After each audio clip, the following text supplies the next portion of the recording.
This is Channel 253. Move to Tacoma! On this episode of Move to Tacoma. Tacoma's a beautiful place. I love it. And I'm determined to keep it accessible to all so that my story is not a one-off. And I hope that one day my employees open not their own Sidepiece Kitchen, because I'll sue the shit out of them. Just kidding. I'm not really going to do that. They'll open something else. No. But I'm hoping that we're part of their journey, but not in the way that people were part of my journey. Channel 253 is member-supported. I'm producer Doug Mackey, and I hope you will show your support by going to channel253.com/membership and join. Thank you. We're back. I'm Marguerite, and I want you to move to Tacoma. Move to Tacoma, move to Tacoma, move to Tacoma. You'll like it. Move to Tacoma, move to Tacoma, move to Tacoma.com. Hi, I'm Marguerite. This is Move to Tacoma, and we're here today with Hailey Hernandez. Hello. And we're in Sidepiece Kitchen. Welcome, Hailey. Hello. Thank you for having me, or having you, rather. Thank you for having us and Yeah. letting us set up a bunch of stuff in here. Yeah, for sure. So it's your 3-year anniversary. Happy anniversary. Thank you. I'm very excited to hear the story of how you got started and what it's really like to run a business in Tacoma, the glamorous parts and the less glamorous parts. Most definitely. But first, before we get into all that, when did you move to Tacoma and why? I am actually a Tacoma native, homegrown. So, and my husband, who couldn't join us today, but he's the co-owner. But he's born in the house that we live in right now. So That's unbelievable. yeah, In literally the same house. In the house, like in my bed is right where he was birthed. Oh so, my gosh. yeah. Were you also born at home, or were you born at like TG No, or my parents were something? normal. So, just kidding. Lucky you. I love my mother-in-law. But she's like one of those OG Tacoma hippie dippy, like types. But no, I was born in Longview, Washington. But Okay. my dad moved up here because he's a construction worker. Got Did a lot of like projects like the Narrows Bridge. And but I've officially been a homegrown person like since I was like 7 or 8 years old. So Awesome. yeah. And what neighborhood did you grow up in? Well, we bounced around a lot, just because around the timing of like the recession and everything, my parents were renters, and we moved where it was most affordable. So I spent like my formative years, kind of like 12th and Sprague, and South 12th and Sprague, and then I lived in University Place for a while. But I don't have, unlike a lot of people who have like lived in one neighborhood their entire lives, I maybe lived in a neighborhood like a couple years here and there. But the longest right now at least, I live like Central Tacoma. So Awesome. So the house that you live in with your husband that he grew up in is in Central? yeah, Central. It's like North Central. North so Central. yeah, 6th Okay. Ave area. Nice. So what do you like about living there? I like the area that we're in because it's kind of like one of the last places that feel like it's the Tacoma. I don't know how to say this correctly, but it's one of the last places that feel like the Tacoma that we grew up in. Yeah. Like that. I don't know, that old Tacoma vibe of just a whole bunch of rundown smoke shops and just a perfect dose of commercialism. And Which end of 6th Ave are you more adjacent towards Pearl. Okay, okay, A little bit that makes over that sense. way, yeah. R.I.P. to Denny's.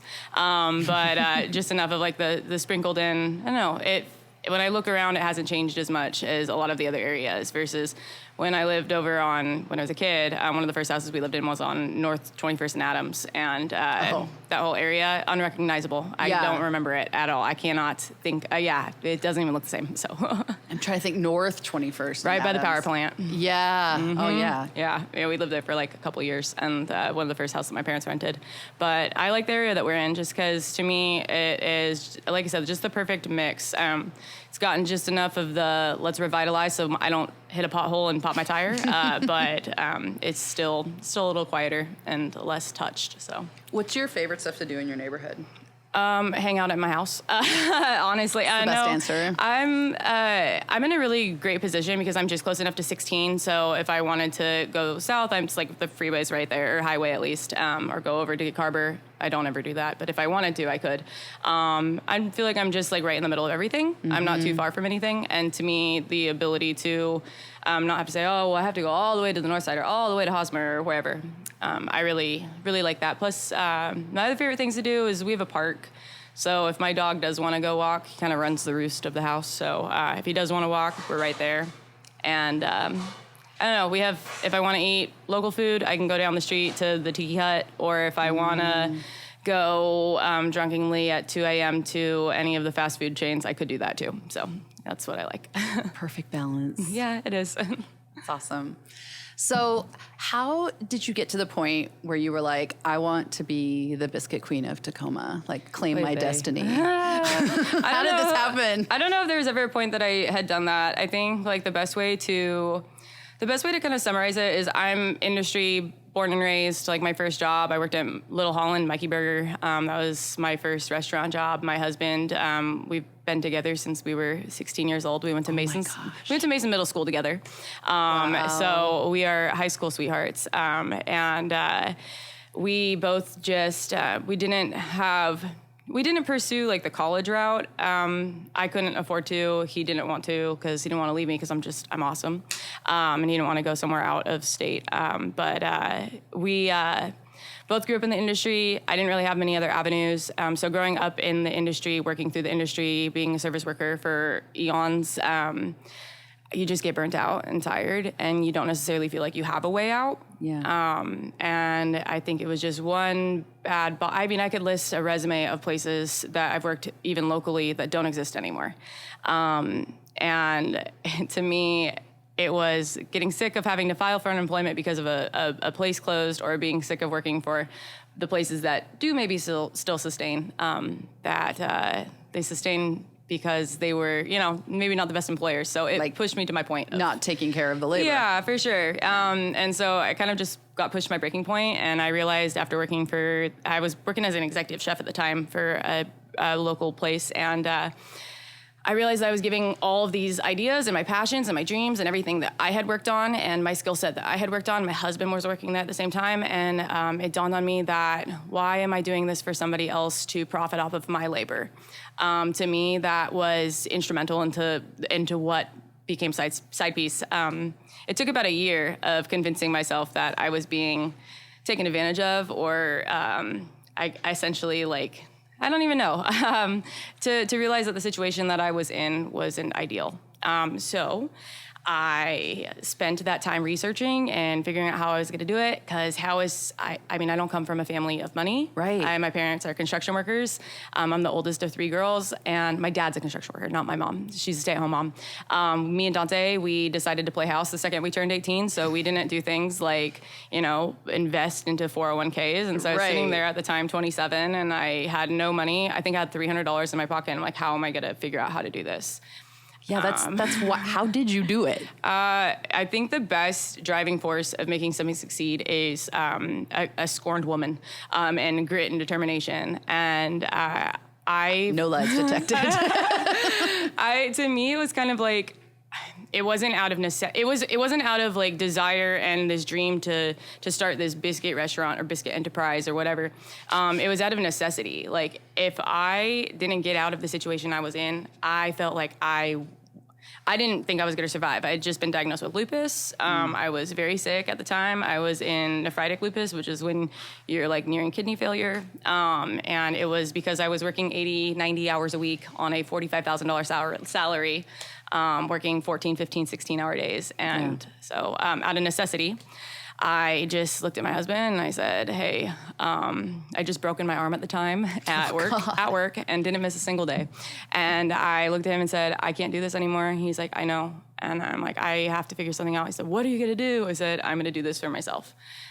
So I lied on a payday loan application to Money Tree right down the street on 38th. You went to Money Tree? Yeah, I got a payday loan for, I think it was like $2,400 or something like that, something give or take. And that was what I used to fund my first commissary kitchen. I had seen Buddy's Chicken and Waffles on Instagram, and so I knew that it was possible to be able to do a takeout kitchen where somebody could order online. Okay, wait, you have to explain how this works, because, I mean, everything I've ever heard, like, to open a restaurant like costs a lot of money, and you're like, I had $2,400. What I imagine was a high interest loan for $2,400. So what was the business model that you were working off of? And when you say, okay, I'd seen Buddies do it, like, did you call Buddies and be like, what's the business model? You just dove in. Well, I mean, I think that's like kind of the benefit of having regardless of the situation of where I was working, I was, for lack of a better phrase, using somebody else's funds to learn how to run a business. I was, working as a salaried manager at the place and doing everything from the social media side of it. So I was aware of like permitting aspects and just kind of like the day-to-day ins and outs. Did I start with a business plan? Absolutely not. And I saw that it was possible, and I knew I was going to figure it out along the way. But that being said, as far as like a business plan, a business model, my goal was just to be able to sustain and make money until I could find another job. There was no side piece is going to be a brick and mortar. There wasn't even a side piece is going to be a takeout kitchen in 6 months. I thought that I would make some money until I found another job and figured out what I wanted to do with my life. And our first month, I did a GoFundMe where actually one of my current employees, Evan, his parents funded the entire thing so I could get a commercial KitchenAid mixer. It was like $500. Did they get free biscuits for life? Yeah, they're honestly, Evan's parents are the sweetest people I've ever met in my life. Gosh. And they're also Tacoma lifers. And he worked with me at that past business, followed me, and he's still here. And then, I just like anything I could do. I bought equipment used, and the takeout kitchen model is fantastic for people who are just getting started. I think especially when the fire behind you is that you have no other option. Yeah. At the time, my phone was disconnected, and I had maybe $100 and something in my bank account. Rent was due, and I was sitting with a, like you said, high interest payday loan from Money Tree, and a Kickstarter. And I made a website and an Instagram page. And within about 2 months of finishing the permits and telling my job, hey, I'm out of here, I'm taking everything with me, that I opened, and we sold out that weekend. And it was originally just my mom would come help me prep on the weekdays because I don't know if she really thought that it would succeed, even though she tells me that I always believe in you. You're the oldest. You can do anything you want. I think that she also knew that what I was doing was like really anxiety-inducing. So she would prep on the weekends, and then my husband was still working at the same employer that I had just quit. And so he would, on his weekends, come and work at the takeout kitchen. So started a website. It's like $60 to host on Square's website platform. People would order online.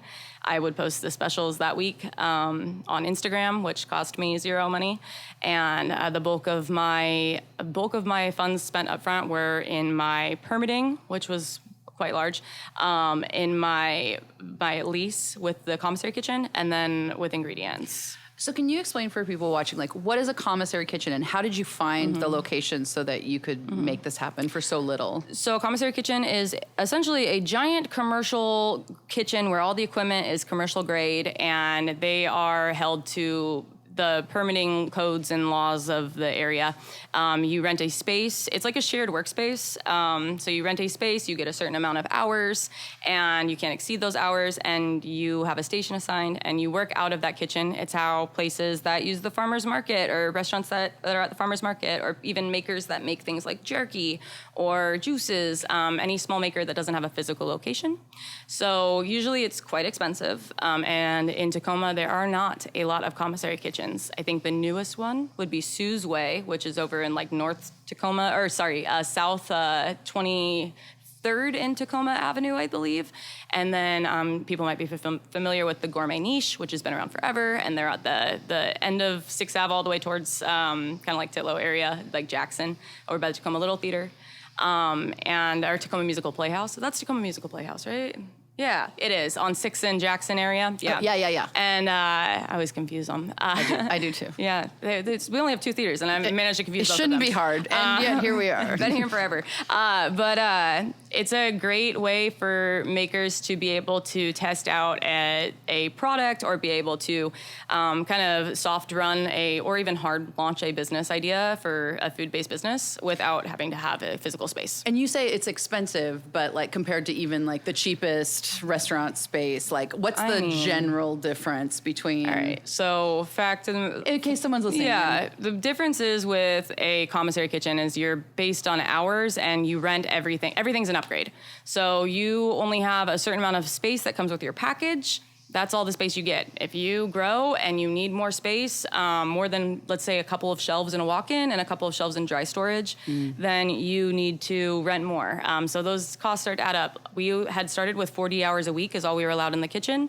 So my business hours and my prep hours had to fit within that allotment. The amount of space I had needed to fit with that allotment. You have to be like super efficient. Yeah, versus within your own space, you know, you don't have to worry about how many hours you're there. If prep runs over, it's not the end of the world. If you had a crazy busy week, you're not held to 40 hours a week and then the surcharge. And you're also held to your own standard, not the standards of others. One downfall of working in a commissary is if there's a commissary tenant that is near you or their station is next to you, yes, there's a baseline cleanliness that is upheld in like contracts and signed agreements. But those agreements aren't always maybe to your standard of certain things. So that is one downfall. It's like having roommates. Yeah, it's like if one person gets a health issue like rodents, you all get it. And so there's things like that. And this is Tacoma, so that's a thing. It is, yeah. But I would say to be able to test an idea on a smaller scale without having to worry about signing into a 5-year lease, right. And also when you don't have any other funds to be able to do it, it's a really good way to get started. And it was something that was instrumental in our being able to succeed.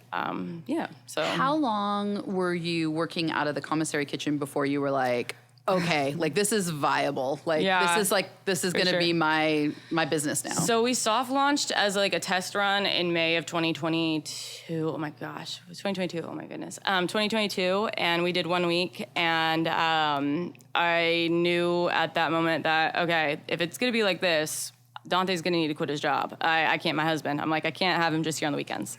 The first full official weekend was the first weekend of June, and we sold out. And then it kept happening. And then the second month, which was July, I told my husband, hey, dude, like, this isn't, I'm going to need help, more help than this. Why don't you come work for me for free? And I'll give you half the company, because this is too. We're married. That's the best thing about being married. Everything, his good credit score, my good credit score. It's fantastic. His shirts, shout out my shirts. So that happened. He kind of quietly quit, and thankfully we had some unemployment money from the quiet quit. And he came and worked for me full time. And I knew actually probably in July, mid-July, when it hadn't slowed down yet, that we were going to need to upgrade our package at the commissary kitchen or find a different space. Fortunately and unfortunately at the same time, we were witnessing just like bad practices as not even as a landlord, but just as a person from the situation we were in. And our co-tenant, which was Buddy's Chicken and Waffles, was kicked out of the kitchen. And over things that were honestly wild. They're all deep in our Instagram. If anybody was curious. The lore exists. The lore is down there. Yeah. But I looked at my husband and I said, we have to move too. We can't give this lady money. Mm-hmm. And he said, are you sure we're 2 months into this? And I said, yeah, this is a moral issue. So we walked out of that kitchen in August. I told her, keep my money. I don't care. I'm not giving you a single penny. I just come from a bad situation with bad owners. I wasn't going to pay a bad landlord. I wasn't going to do that by choice. So I reached out to another commissary space in the area who was down to take us as tenants in what you're doing when you're doing like a takeout kitchen like that, where you're essentially a ghost kitchen or cloud kitchen. When you're doing that, it's something that's not the typical thing that commissary kitchens are set up for. Mm-hmm. That essentially acting as like a physical restaurant without a physical restaurant. So finding one was difficult. So we found a different commissary, and Buddy and I moved together as well. Again. And I told him, if I move with you, we're best friends for life. And he said, yeah, obviously. So we moved together and we did it in a different space. And so that was September when we finally opened. And I would say the end of September was when I looked at my husband and said, we need to upgrade again. Already? Yeah, we couldn't keep up. At that point, you'd been in business like 6 months? Not even? So all of June, all of July, 2 weeks of August, and then all of September. So less than 4 months in total. And then... And this was fueled by just like the demand for your delicious biscuits. We would just keep selling out. We'd upgrade we'd raise our pars and make more, and it would still sell out. And we would take pre-orders, or we would take orders like per the day, and people would come pick them up. And there was a certain amount allotment. So we decided, instead of upgrading our space again, because I was extra broke. It was just a wild situation. We decided to expand our hours. So that would entail asking our friends for help. So first person that we asked was Evan, who I used to work with. He would come help us out here and there. He just had a child. He wasn't working. So it kind of helped with his schedule. I could just pay him under the table a few hours.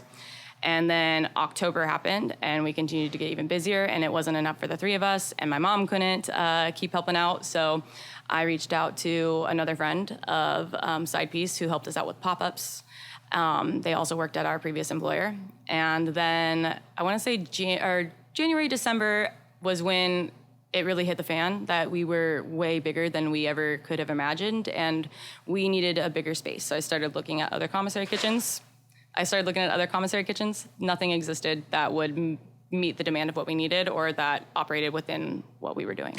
So I started looking at food trucks. The problem with a food truck is you still need a licensed commissary kitchen. And so what was I going to do? I didn't know that. Yeah, you still need a commissary kitchen. Yeah, so I'm still bound by the same situation that I was trying to get out of, which I didn't have enough space. Mm-hmm. We didn't have enough storage space. We didn't have enough prep space. We didn't have enough hours. So with the new truck, which we had no money, we still were not putting money into a savings because we were just scraping by, just paying ourselves and putting money into taxes and all that. Yeah. So with a food truck lease, which we would have had to completely lease, we didn't have any money to put down on it. While also paying a commissary kitchen, we were looking at upwards of $8,000 to $10,000 a month that would be coming out, and that's just in space. For a food truck. Plus the permitting of moving a food truck around. Tacoma's not the most food truck friendly city. Right. So the permitting for that, and then also just every other tiny detail, the truck maintenance, moving the truck from space to space. So I looked at my husband and I said, dude, we can't afford to expand, at least in Tacoma, with a food truck, and we can't afford to move kitchens because there's nothing around us. I think that we should try to do a brick and mortar. And he looked at me and said, you're an idiot. And I went, I know. He's like, the best part about doing this is that we got a break from having to be customer facing. Right. And I'm like, yeah, I get that. He's like, I thought this was supposed to be a break. I'm like, I know, but we have essentially 2 full-time employees now, and You're like, you had growing. 7-month break. People are so mad that we keep selling out all the time. Why don't, he's like, and he goes, with what money? I said, well, why don't we do Kickstarter? So that's what we did. While we were doing service, I sat my phone up on the front counter of the commercial space, and I recorded a video for Kickstarter. And in between each take, I would go and run and make orders because we were slammed that day. So I would go rush, try to fix my hair, go make the video. And then that night, I finished all the Kickstarter documentation and everything you got to fill out. And I posted the video. You did all of that in a day? Yeah, one day. I want to say, I've known people that do Kickstarter. Some people really get ready on Kickstarter. I didn't know they that. really overthink, I had no idea. I know people hire a whole management team. Consultants. I had no idea. I didn't know that was something that people did. So call it ignorance or call it I'm always I set our website up on our own. I did everything else on our own. I filed our permits. I'm like, I'm going to do this. Plus, I didn't feel like I had any other option. Because we, like I said, had $0 aside from what was just coming in. And I did not know that people hire full on. I learned that afterwards. I think I filled everything out. It got approved a couple days later. We launched the Kickstarter. I made the post. And then we had been looking at spaces. The space that we're currently in was up. It had been listed for quite some time. We used to live down the street, so we knew it was empty. Let the record show we're on the corner of 47th and South Oaks near the Tacoma Mall. It was, we knew the area. Dante and I, our first adult apartment was over here for years. And so we were comfortable with the area. Plus, what we were paying in rent at the commissary was I want to say $2,600 a month for X amount of hours a week. And this space with the lease was listed at $1,400 a month plus triple net per square foot. So our triple net was really low as well. So the rent alone was cheaper than what we were paying at the commissary. How much infrastructure was here? Did you have to get a lot of commercial equipment? Plumbing, so it was already zoned for commercial, so that was great, especially commercial food. It already had a grease trap, which is a big hiccup here in Tacoma. I've heard about that before. Yeah, and so that was our big thing. And then it already had a hood vent installed, which is another big giant purchase that you don't really hear about. The grease trap overshadows it, but the hood vent and HVAC system being installed. And it was small. We could run takeout from it. The area is a little quieter for amount of traffic, and there was enough parking. So it just seemed like a good thing to do, and that's what we did. And I launched the Kickstarter and reached out to the real estate company and said, hey, I want to lease this space. Can we see it? We signed an LOI the next day, a letter of intent to lease. The next day. Yeah, we looked at it. I said, this is the space. And then 25 days later, we funded the Kickstarter. So on April 25th, my husband's birthday, and then April 30th, they approved the LOI, and the next day we went, paid the money. Okay, so this is April 25th, 2023. Yeah, so less than a year later, you're in a brick and mortar. Mm-hmm. Yeah, and so we got Bananas. $25,000. Well, actually, we did not get $25,000. That was what our Kickstarter total goal funding was. Yeah. One thing people don't tell you about Kickstarter is if somebody's card declines, you're screwed. This is what it is. So we actually only collected 2,100 something, or 21,000 something. And you pay taxes on that too. Yeah. Well, I don't remember. I think you do. I don't recall. Maybe it depends on how much. Yeah, I think it also comes of how much comes out in the way that it comes out. Yeah. Actually, it feels like so long ago. But we funded it. I couldn't believe it. I posted some ugly crying video of me in the morning being like, oh my God, I can't believe you guys did this. Like, it is life-changing. Yeah. It was. So, but the problem is $21,000 doesn't go very far when one oven costs $6,000 to $10,000. Right. So, and construction and all that jazz. So we knew at the very beginning that we were gonna have to do everything on our own. You see people say like, yeah, we built our own restaurant. But they have at least a contractor somewhere or a plumber somewhere or no, you can go pull our permits. We didn't hire the only permit we did was for our Ansel system, the HVAC, or up in the hood vent, there's a fire suppression system. I don't know how to do that, and I didn't want to get in trouble. So that was our biggest one, and that was actually an unexpected surprise purchase because of improperly done Ansel system that was unpermitted that had caused us to fail our first inspection. So it was an unexpected $15,000 expense, and that was wild when you only had that much money. So we would run the takeout kitchen during the day.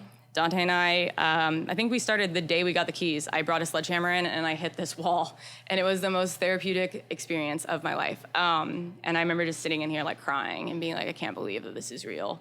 And I don't know if maybe I was also crying because, oh my God, what did I just get into? Right. But we would go and we would work we didn't really have much of a plan. I got like those big giant Post-it sticky notes, the gigantic ones. I got that, I tacked it up to this wall and I started like writing all the things we needed to do. And by my fourth sheet, I sat there, I'm like, okay, so let's just start with this, the demo stuff. And then we would work at the takeout kitchen during the day, doing prep, and doing orders on the days that we were open at the takeout kitchen. So we'd wrap up around 2:00, and then this is in May. And then we'd get off at 2, we were right down the street, bomb over here, and then from 2:30 to 10:30 at night, we were working. It didn't matter what day of the week it was me, my husband, and my father-in-law. And we would chisel up the ground we learned that you could rent a device at some point. That made it easier. But the rest we did literally with a hammer and chisel. We bashed out walls, and before all this, though, I had reached out, before we even signed the lease, I reached out to Sean Madison from the grease trap situation and made sure that we were good on everything, that we didn't need permits for beautification changes, anything that wasn't structural. Is this someone at the city? Yeah, Sean Madison is like, you'll hear him talk, if any conversation about the grease traps come up, it's about Sean. He's not the most loved guy in the industry, but because he's the czar of the grease traps, but we had made sure that anything that we were gonna do didn't need a permit. So we weren't doing anything structural or anything that would cause load-bearing issues. Like aesthetics. Yeah, so cutting a hole in this wall, I didn't need a permit for that. Or, changing a sink out for something that already had pre-existing plumbing, I didn't need a permit for that. I wasn't installing anything. So we saved a lot of money on that facet versus a lot of these shell businesses that restaurants go into. Yeah. They have to install all those things. So just in permitting and wait times alone. Plus our grease trap was good. So that was great. This is a good time to pause for the break. Yeah. And when we come back, I feel like we kind of understand the era before you got the space. Like, I know that you had to hire people. You had to become a boss after having such bad experiences with bosses before. Sure. Like, I want to hear about all that. Yeah, most definitely. Okay. Yeah. Be right back. Hello, this is Eric Hanberg, host of Citizen Tacoma, and a co-founder of Channel 253. And this is Doug Mackey, the sound producer and also a co-founder of Channel 253 and host of Off the Record. Channel 253 is about Tacoma and things that are interesting to Tacomans, and we are here for you, our local residents, to tell you what's happening in your community with food, elected officials, politics, all sorts of other things. Beer, for heaven's sakes. And what say you gals may be on again, too. You never know. So we are asking for your support to keep the microphones going. $4 a month or $40 a year helps us with a membership. You can go to channel253.com/membership to find out more. And if you're a member already, thank you. Move to Tacoma. And we're back to the Move to Tacoma podcast with Hailey Hernandez from Sidepiece Kitchen. Hi, Hailey. Hello again. Okay. So when we left off, you were just talking about opening the brick and mortar space. And I think this is really obviously I had seen your socials, which I think I'm sure anybody watching probably already knows that. But the reach of your socials is really outsized for the size of your business. This is really, and I think it's a real testament to how much people like you. And also you have really good biscuits and cheesecake, obviously. You have a lot of social capital and people love your socials. So that's how I first became aware of you. Probably at about this time was when I really started to pay attention to what you all were doing. How would you say the way that you approach social media supports your business, and how is it maybe different than the way some other small businesses do? I would say the biggest factor of it is, first of all, Sidepiece has never paid a dollar for advertising whatsoever. I've never put $1 into paying for an ad, and my concern has never been with social media trying to reach anybody. I'm not our social media. The second it starts to become curated, it starts to feel kind of false to me and not indicative of who I am and who we are. And for us, at least, when I started, it was the only way I was going to reach people. And I didn't intend to reach anybody other than people who had followed my business page from my previous friends list. So it started as my personal Instagram. I actually just got a reminder today of a post. They do the memories post that I had posted. We're at 1,000 followers now. And that was 3 years ago. So, and now I think we have 52,000 something. That's bananas. And we have videos that people have seen 20 some odd million times. And that was, the intention was never to curate this aesthetic for a social media. So I think that's the biggest thing in how to approach it is people do ask, they go, what are your tips for social media? I wish I could tell you because I just post what I think is funny. I post what I would laugh at. I post what is on my mind. Sometimes it gets me in trouble, I'm gonna be honest. Well, yeah, but I think you are very honest on social, and you also speak to your customer. And when other people who are not your customer have something to say about that, you don't let that rattle you. Yeah, this isn't their place. This isn't for. I didn't open this place. I mean, I think Sidepiece Kitchen in its own was formed based off of a radical act of resistance. It was resisting against what we had just come from. It was resisting against what we were told that we could do with our lives, and it was 100%. It was a form of I mean, there's no other way to put it, but breaking barriers for all of that. And we had spent years working for people and told that we had to curate this to the guest and that the customer was always right. And I wasn't going to do that with my business, especially if it was my money. I wasn't going to. When you open a business, you have the potential to strategize curating your customer base. I knew exactly what customers I would like to serve, and I knew exactly which ones I didn't want to. So my content that I posted on social media, if there was any curation, did have to do with curating the customer that I wanted to come here. For us, and this is no secret, we've highly politicized our business. I just posted this morning a biscuits against bands and a slice against ice, again, which we launched. And what does that mean? What does that mean? So, okay, it's important to know that we opened June, technically soft launch May 2022. June 2022 was our first official month. June, I want to say it was the 24th of 2022 was when Roe v. Wade was overturned.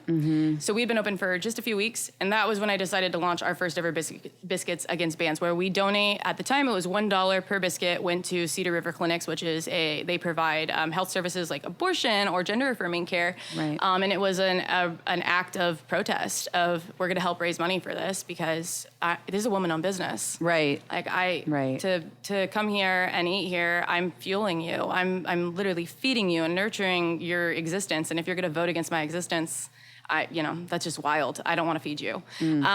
So we've done that now 8 times, and we've started to factor in what we call slice against ice, where we've included cheesecakes into it too, where we donate to the Northwest Immigrants' Rights Project. My husband is Mexican American. His dad is from Mexico.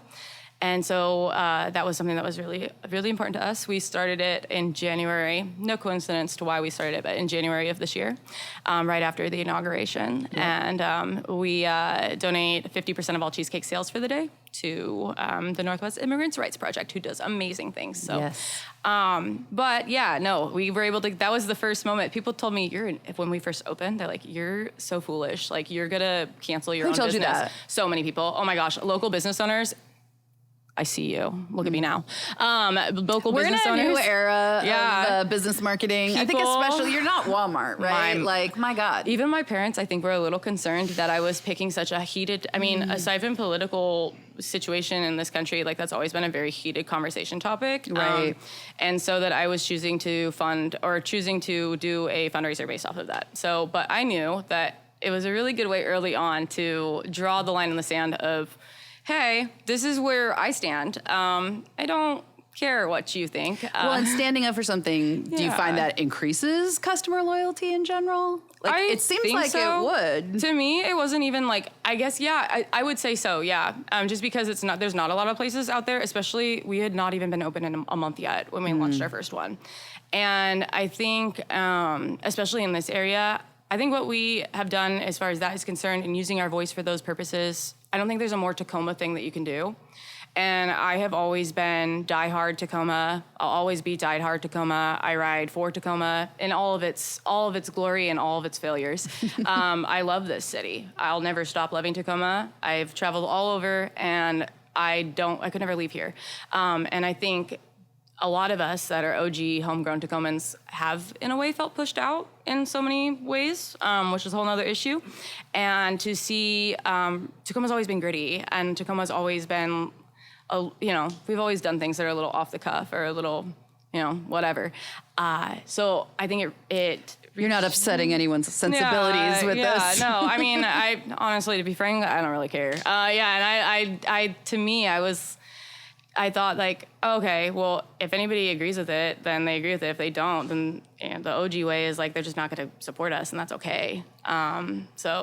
So the next part of this that I'm curious about, so like the social side is, I think, really interesting and really visible to people on the outside. Yeah. But what about the labor side? Because I think, a lot of people say, oh, yeah, you think, you know everything about how to have employees. Well, now you have employees and you have to deal with the DOL. Yeah. And like, what has that been? No, it's not the DOL. I don't even know. Department, what is the labor? Is it still the DOL? L&I and all that stuff, like, and all of that. What lessons have you learned? And also, how have you stayed true to yourself in that department? I've learned that I was ripped off for like 15 years of my life. I've learned that I busted my ass for other people to take advantage of me, and I learned that they put profits over people. That is what I learned. There is not a single employee at Sidepiece who makes less than $20 an hour.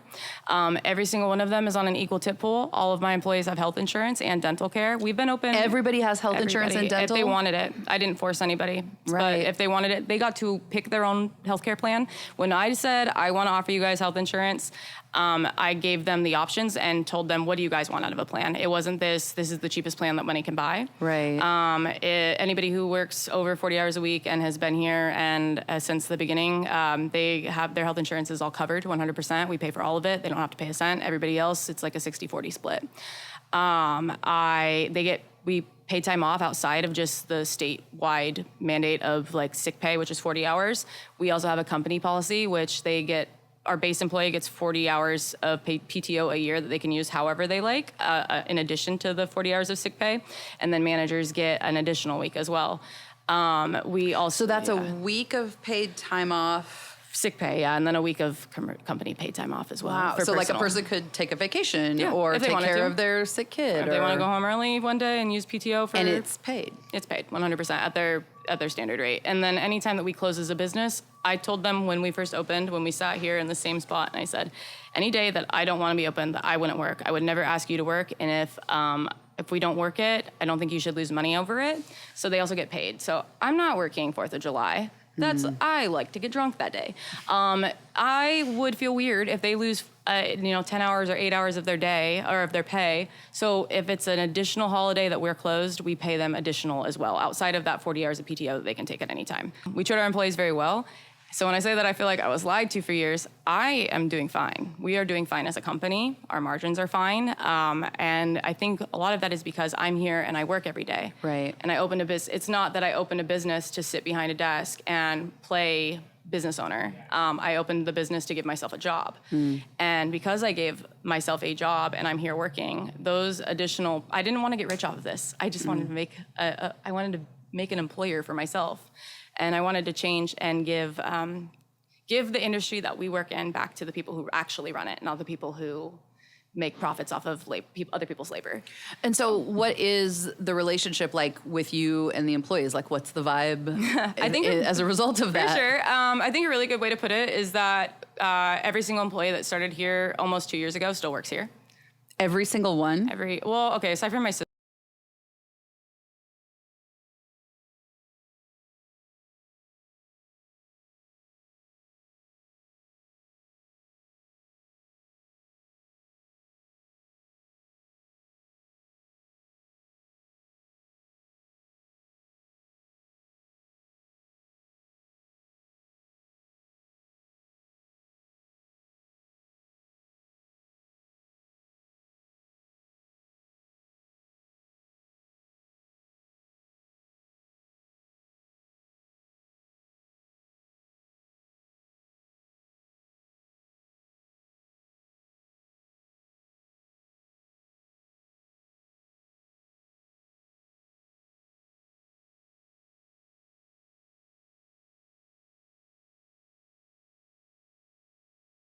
Sister who went back to her big kid job after a year, but she's my youngest sister and I'm the oldest. So, and then there's like one other like friend situation, but every full-time employee that we've hired that's ended up working here full-time, my original staff, aside from I'm going to include my sister as a half. Aside from 1.5 of them, they all still work here to this day. And how many people work here now? 14. 14 people? We hire 14 we have 12 or 11 full-time employees and 3 part-time employees. I had no idea. 11 full-time. Yeah. Okay, and so we're in the little space that was like the original physical space, and you've recently expanded. So what has that meant? Like, what kind of biscuit business are you doing now? I mean, you don't need to tell me all your money business, but how many biscuits are you selling? Like, a lot. No, I can put it this way. Okay, so in 2022, we were only open from July to December, right? So about half the year, and I think we made like $75,000, and that was more money than I ever could have imagined. Right. And then in 2023, we were technically a takeout kitchen for 7 of the months, or 8 of the months. 1 of the months we were closed, and then for the remaining months we were open here. And just half the amount of space that we have. We ended the year, I want to say like $350,000. Last year, 2024, was our first entire January to December year, and we did $1.2 million. That growth. Yeah, and we started this with $24,000 and a payday loan for like 2,000 something. But we also did get a shout out to the city of Tacoma. They have a fantastic business accelerator grant program situation, or not grant, it's a loan. They always say, Hailey, you keep saying grant, it's a loan. It is a loan. I am paying it back, but they matched our Kickstarter, so they gave us $24,000 from. So we did technically start with like a little under 50,000. Okay, so I'm mindful of the time. So what are the? I know you want to give a really honest, like, reflection of what it's really like to run this business to people who might be watching or listening, who are thinking like, I also have a food dream. Yeah. I also have a business dream. Like, what are the lessons you've learned from all this in the end? That's a great question. Sidepiece as it is couldn't existed without not just me and my husband having had years of working in this industry. You know what's funny is Dante and I used to work at a coffee shop that you used to come to years ago, B Sharp Coffee. B Sharp, yes. Yeah, so we've worked in this. I was like, it's Marguerite on the street back in the day, and you used to come in there and get your coffee. And Creative Colloquy was there. That was like an opera alley. Yeah, thing. back and B Sharp is now. That's where what Devil's Reef is now. So was that like 15 I think you also years came ago? into Cafe Berceau so a couple times. 100%. Yeah, so we also worked 100%. there. That's what is it called? There's another coffee shop there. Lander. Now. So when I say that every business that we worked at doesn't exist anymore, that's what I'm talking about. We were raised in this industry, and because we were able to see Tacoma evolve, not just in our youth, but over our careers, we have a unique perspective on the area. I think it's really important as whatever industry you're gonna. I wouldn't open a hair salon because I've never worked in a hair salon. Right. I might love doing my hair. I absolutely enjoy it. I think that I could maybe thrive in a hair salon potentially, but I've never worked in it. So I don't think it would be wise of me to go and open a hair salon and expect other people to make me money. I think that if you're going to open a restaurant specifically in Tacoma, you should work in a restaurant in Tacoma. Sidepiece has thrived based off of our connections that we've made as not just now business owners, not just as people, but as employees in Tacoma. One great help that we got was from Chris from Red Hot when we used to come in as employees, and Dante was one of his beer reps and would sell him beer, and that was a connection we made there. E9 did fantastic things for us because when we were off of a shift, we would go and drink at E9 on 6th Ave, and we made friends with all of them. And Dante learned his background is brewing beer, learned a lot of things from them. Awesome. Connections I made through other folks, or maybe through shared disdain for when I worked at Marrow, and Marrow shut down abruptly. And so a lot of our interconnections, the reason that we've succeeded are based off of our connections that we've made. And without our story and everything that we've done, I don't think we'd be nearly as successful. It gives you a unique perspective, and I also believe full-heartedly that if you're going to be an employer in an area, you need to see what it's like to be an employee in Tacoma. You need to be, or in any area. It also allows you to see like the culture. I'm not like don't move to Tacoma. I'm actually pro bring more people in. Right? Speak your truth. Bring people in. If you're coming into Tacoma and you're bringing your culture and you are integrating, and we need more. I just went to LA the other day and to go visit some family, and I was like, wow, I thought Tacoma was so cultured. How the heck do we not have like half the restaurant type? You know what I'm saying?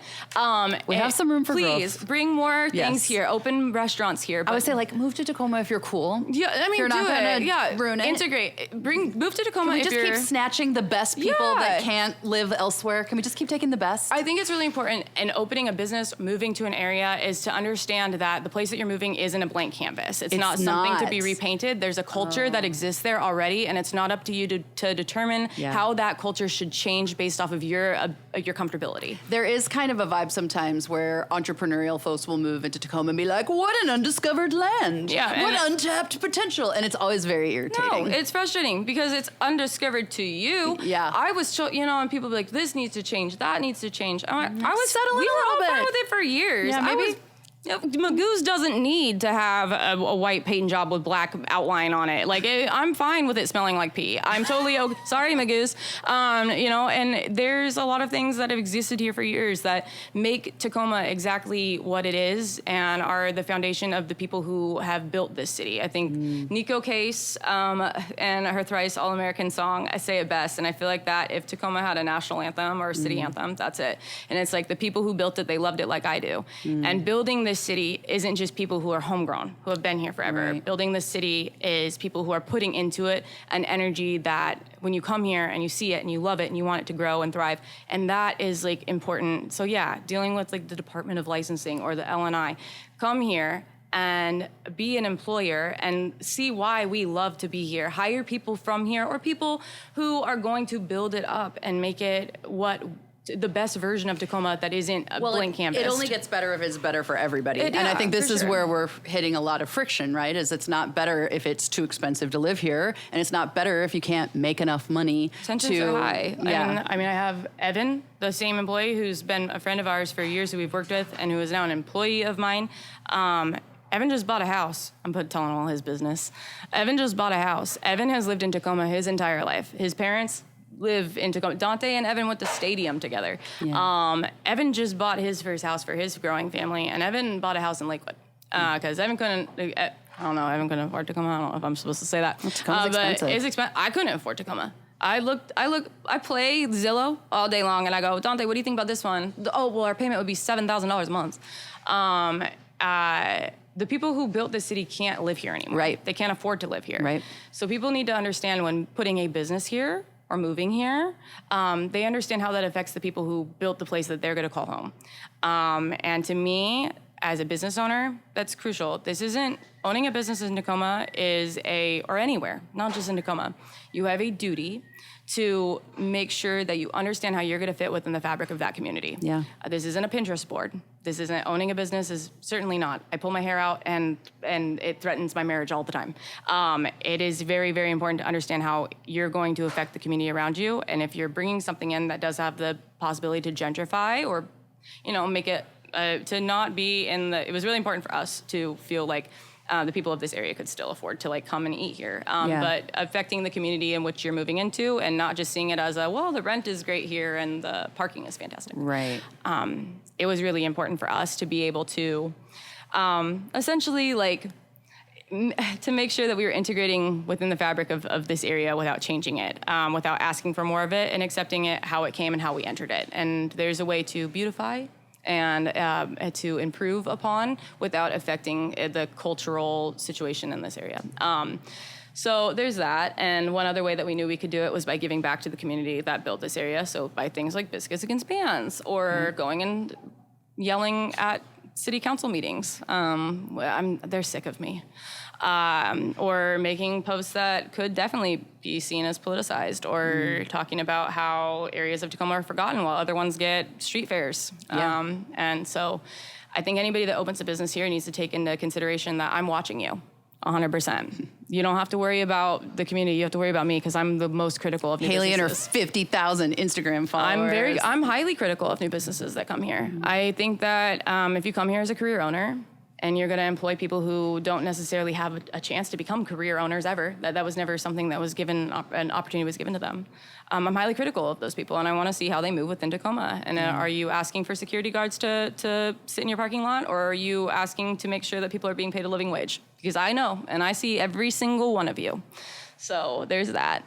You're on notice. So this is tough. Opening a business is rough. I'm not going to pretend this is this curated, it's so nice, and it's not rough. I'm not even pretending that it's rough and gritty because it's my exterior. No, this has been tough. Every day I wonder if I wanted to do this. Every day I wonder if this was the right choice. Every day I wonder if I'm making the right move. And I think that if I was not asking those questions, then I would be making the wrong move, because I'm asking those questions of, am I doing what's right for my employees? Yeah. It's not about me and my stress.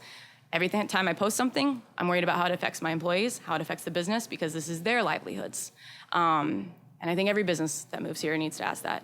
Tacoma's a beautiful place. I love it. And I'm determined to keep it accessible to all, so that my story is not a one-off. And I hope that one day my employees open not their own Sidepiece Kitchen, because I'll sue the shit out of them. I'm just kidding. I'm not really gonna do that. They'll open something else. No. But I'm hoping that we're part of their journey, but not in the way that people were part of my journey. Right. So I hope that kind of amazing. I don't know. I know it's a lot, but Sidepiece was a lot. Sidepiece was our existence is political. Our existence is resistance. So It's awesome. yeah. Thank you for coming on and for speaking your truth. This was so great. Yeah. I cannot believe how much you've grown in 3 years. What are you going to do next? Can I sorry, one more question and then we get done. What are you going to do next? What else can you do? Sell it to somebody stupid. That's Yes. what, I'm just kidding. If there's anyone dumb listening. Yeah, if you want to buy Hailey is business, open to I'm offers. just kidding. I don't know. Next is be able to figure out how we can grow within our Sidepiece community. As far as I know I have my executive sous chef Ivan would love to open a larder. It was what he said in his interview 2.5 years ago, and I would love to be able to be part of his journey. So using What's a larder? Like a little market where there's another word for it. Like a cutesy grocery sort of? Sort of, yeah. Yield. Something that he's able to support small makers, and then, we don't have a lot of, he's mentioned wanting to do some kind of delicatessen type thing because we don't have that. Yeah. But being able to support the people who have rode for the mission of Sidepiece, be that in our employees, which would always be my priority, or people who have contributed otherwise. I think that's what's next for Sidepiece. There's no expansion coming. I'm not opening another location. Okay, you're not going to take the whole building. Hell no. Okay, No, all right. I don't. That wasn't the goal. The goal was to give myself a job. I've given myself a job. Now it's time for me to figure out how I can support the people who make my situation a reality. So Amazing. Thanks, Hailey. yeah, thank you so much. It's always concerning for me to go speak publicly because I ramble, but I appreciate you taking the time to talk with us because it gives highlight to the dope people that make this a reality, not just our employees, but the people who have made this a possibility. I can't believe that that I own everything in here. So Bananas. yeah, it is. Truly. Thank you. Thank you. Yeah. If you like this podcast, check out movetotacoma.com. MoveToTacoma.com is a neighborhood guide, blog, and podcast to help people in Tacoma, Pierce County, and beyond find their place in the city of destiny. More information at movetotacoma.com. Move to Tacoma is part of the Channel 253 podcast network. Check out these other shows: Grit and Grain, Nerd Farmer, Interchangeable White Ladies, What Say You, Citizen Tacoma, and Kitchen 253. This is Channel 253.